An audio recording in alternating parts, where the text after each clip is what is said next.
Welcome to Jewish Inspirational Stories, reading from the book Living Emunah by Rabbi Asher. Don't lose hope. Hashem is described as He who makes salvation sprout. Occasionally, when a person is confronted by a certain problem, he turns to Hashem in prayer and sees that the situation worsens. Intrinsically, he begins to think to himself, why should I even bother praying?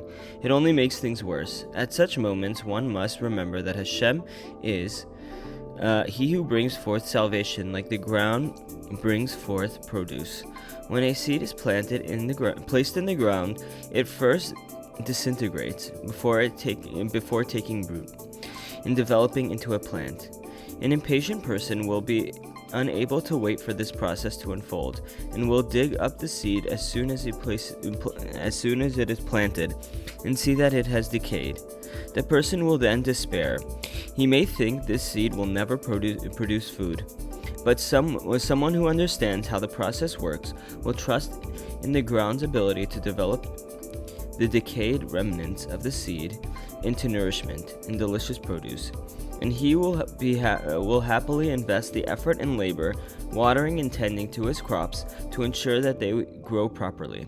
Once we understand that Hashem is, that our Yeshua from Hashem grows slowly and gradually like vegetation, he will be able to wait patiently, trust that our salvation will come, and invest in the necessary work and effort in heartfelt tefillah. There is no reason to despair when we see the situation deteriorating. This is the process of decay that ultimately produces the desired result. All too often, we feel despair the moment before the Yeshua arrives. This phenomenon has been compared to an infant who awakens in the middle of the night crying for a bottle. His mother goes downstairs and prepares the bottle.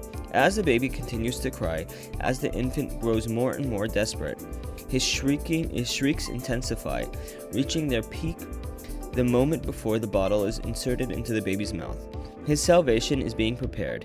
The bottle is right in front of the baby's mouth, but he does not realize it, and so he cries louder and louder. Similarly, our most powerful and potent prayers are those recited at the moment when all hope seems lost. When we find ourselves on the brink of despair, and these are precisely the prayers born of desperation that brings the Yeshua we need. After the sin of the golden calf, Hashem tells Moshe, Let me be, and I shall annihilate them. No situation could possibly be as hopeless as this. When Hashem openly declares his decision to destroy Am Yisrael, the Gemara teaches Moshe immediately strengthened himself in prayer. At that disheartening moment, when it seemed like there was no hope, Moshe strengthened himself and prayed on behalf of the people. And this prayer, recited on the brink of despair, was effective in annulling the divine decree of annihilation. Just when we totter on the verge of despair, this is precisely the time to redouble our efforts and pray with even greater faith and with greater determination, recognizing that everything can turn around in an instant. Thanks, and we'll continue tomorrow.